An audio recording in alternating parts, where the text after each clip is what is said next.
राजस्थान की विधानसभा में वो तमाम लोग आज भी हमारे साथ में हैं और यहाँ पर राज्यसभा के चुनाव के लिए प्रशिक्षण शिविर हमने यहाँ रखा है। तो जैसे जैसे लोग बाग आ रहे हैं वो सारे के सारे यहाँ आएंगे। हम 2-3 दिन प्रशिक्षण शिविर रखेंगे और उसके उपरांत राज्यसभा में 3 सीट हम जीतेंगे। भारतीय जनता पार्टी के पास में कोई बहुमत नहीं है, लेकिन बहुमत नहीं होते हुए भी नाम निर्दलियों का ले रहे हैं, लेकिन एक्चुअल में वो बीजेपी के उम्मीदवार हैं। बीजेपी के 10 के 10 एमएलएज ने, सदस्यों ने उनके फार्म के ऊपर हस्ताक्षर किए हैं। एक भी निर्दलीय उनके साथ में नहीं है। कांग्रेस के सारे 108 हमारे साथ में हैं। बीटीपी का समर्थन है, कम्युनिस्ट पार्टी का समर्थन है, सबका साथ में है। लेकिन ये भारतीय जनता पार्टी की और मोदी सरकार की हमेशा से प्रजातंत्र का गला घोंटने की, लोकतंत्र में विश्वास नहीं करने की आदत बनी हुई है। हॉर्स ट्रेडिंग उनका एक तरीके से मूल एजेंडा हो गया है। आप समझ सकते हो कि जब बहुमत नहीं, येतर आदमी है उनके पास में, तो उसके बावजूद दूसरा उम्मीदवार उतारने का कोई मतलब ही नहीं होता। जो राज्यसभा का चुनाव होता है उसमें जो कानून बनाया गया है वो यही है कि जिस दल का बहुमत होता है उस दल का दिखा करके वोट देते हैं। तो अब उनके पास में कुछ सामान बचा ही नहीं। अभी भी समय है उनको सार्वजनिक रूप से ये ऐलान करना चाहिए कि हमसे भूल हुई और हमने फार्म भरा, तो जिससे लोकतंत्र की साख बची रहे, जिसके ऊपर भारतीय जनता पार्टी पट्टा लगाने पर तुली हुई है। मैं समझता हूँ कि हम 101% जीतेंगे। गुड गवर्नेंस हमारी है, अच्छे काम हो रहे हैं। 2023 में पुनः कांग्रेस की यहाँ सरकार बनेगी। 2024 में मोदी सरकार का सुपड़ा साफ होगा। एनडीए की सरकार नहीं बनने वाली है। पूरे देश में महंगाई, बेरोजगारी प्रमुख मुद्दे हैं और अब तो आरएसएस के मोहन भागवत भी ये कह रहे हैं कि जो मुद्दा है वो बेरोजगार और महंगाई है।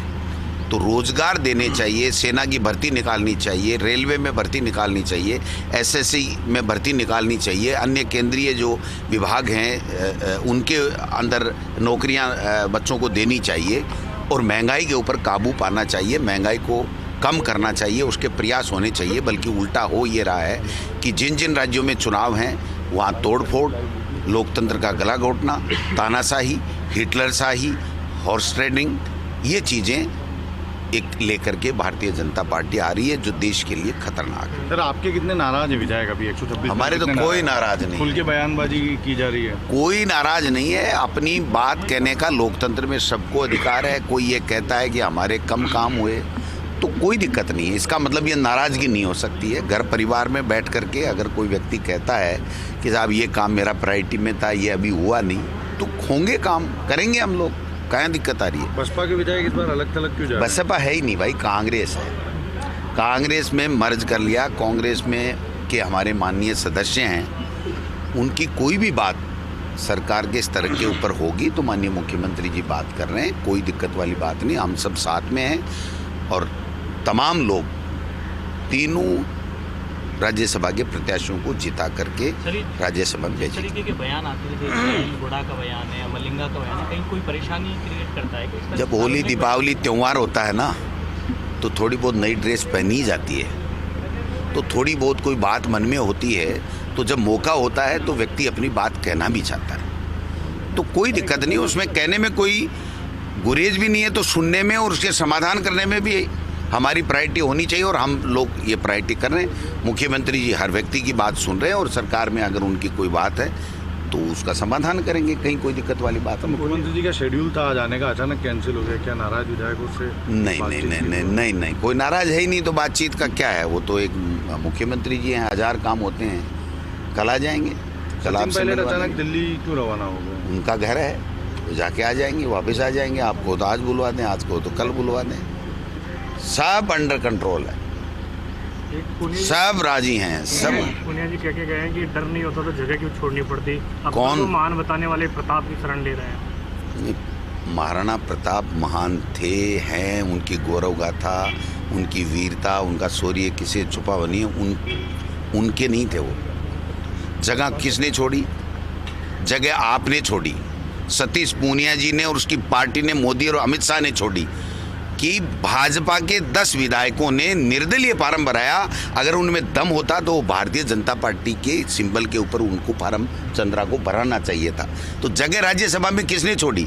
हम तो पहले भी आए थे, चिंतन शिविर करने भी आए थे या प्रशिक्षण शिविर करने भी आए हैं। और मैं तो अभी कह रहा था कि जैसे महामहिम राज्यपाल आते रहते हैं आबू, वैसे सरकार को उदयपुर में आना चाहिए, जिससे उदयपुर में 2-5 दिन पूरी सरकार रहे, हमारे संगठन के कार्यक्रम होते रहे, तो उदयपुर का भी विकास होगा, उदयपुर के लोगों को भी अच्छा लगेगा, हमको भी अच्छा लगेगा।